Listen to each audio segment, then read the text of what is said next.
സ്നേഹത്തിൻ പൂർണ്ണത. ശത്രുവാം എന്നെ ദൈവം മിത്രമാക്കിയേ.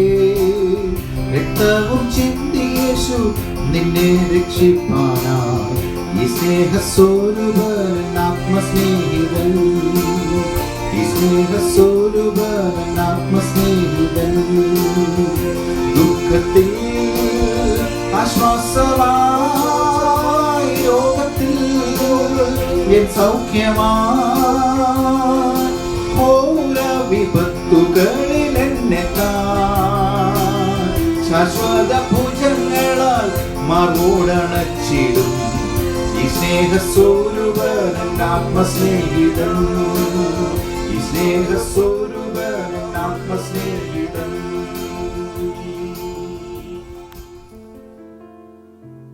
ദൈവനാമത്തിന് മഹത്വമുണ്ടാകട്ടെ. ഇന്നത്തെ പ്രഭാത ധ്യാനത്തിനായി 55 സങ്കീർത്തനം 13 വാക്യം.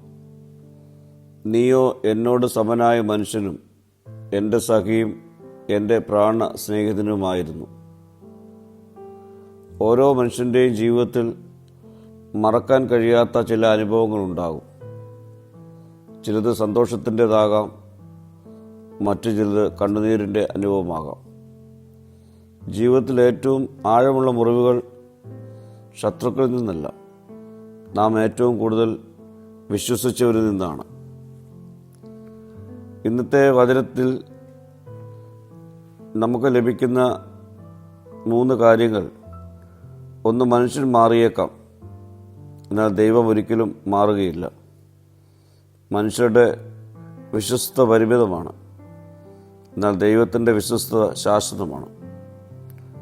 2, നമ്മുടെ വേദന ദൈവത്തോട് തുറന്നു പറയണം. അവൻ നമ്മെ കുറ്റപ്പെടുത്തുകയില്ല, മറിച്ച് ആശ്വസിപ്പിക്കുകയും ശക്തിപ്പെടുത്തുകയും ചെയ്യും. 3, ക്ഷമിക്കുവാൻ പഠിക്കണം.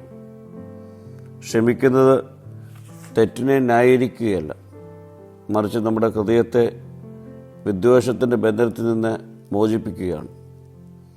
പ്രിയ സ്നേഹിതരെ, ഇന്ന് നമ്മുടെ ഹൃദയത്തിൽ ആരെങ്കിലും ഉണ്ടാക്കിയ മുറിവ് ഉണ്ടെങ്കിൽ ആ മുറിവ് ദൈവസന്നിധിയിൽ കൊണ്ടുവരിക.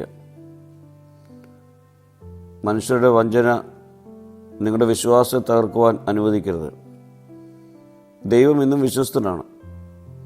അവൻ നമ്മെ ഒരിക്കലും കൈവിടുകയില്ല. നമ്മുടെ കണ്ണുനീർ അവൻ കാണുന്നുണ്ട്, നമ്മുടെ പ്രാർത്ഥന അവൻ ശ്രദ്ധിക്കുന്നുണ്ട്. നമ്മുടെ മുറിവുകൾ അവൻ സൗഖ്യമാക്കുകയും നമ്മെ ബലപ്പെടുത്തുകയും ചെയ്യും. നമ്മളുടെ പ്രത്യാശ മനുഷ്യരിലല്ല, ദൈവത്തിലായിരിക്കണം. മനുഷ്യർ നമ്മെ വിട്ടുപോയാലും ദൈവം നമ്മോട് കൂടെയുണ്ട്. അവനിൽ ആശ്രയിക്കുന്നവർ ഒരിക്കലും നിരാശപ്പെടേണ്ടതില്ല. കാരണം എല്ലാ സാഹചര്യങ്ങളിലും അവൻ നമ്മോട് കൂടെയുണ്ട്. അതുകൊണ്ട് തന്നെ അവനിൽ നമുക്ക് വിശ്വസിക്കാം. അവനോട് ചേർന്ന് നിന്ന് അവൻ്റെ വിശ്വസ്തയും അവൻ്റെ ആശ്രയം നാം സ്വീകരിച്ച് ഈ വിശ്വാസയാത്രയിൽ മുൻപോട്ട് യാത്ര ചെയ്യാം. പ്രാർത്ഥിക്കാം. കർത്താവേ, ഞങ്ങളെ വേദനിപ്പിച്ചവരോട് ക്ഷമിക്കുവാനുള്ള കൃപ നീ ഞങ്ങൾക്ക് നൽകണമേ. മഹത്വം നീ എടുക്കണം. യേശുവിൻ്റെ നാമത്തിൽ തന്നെ. ആമീൻ.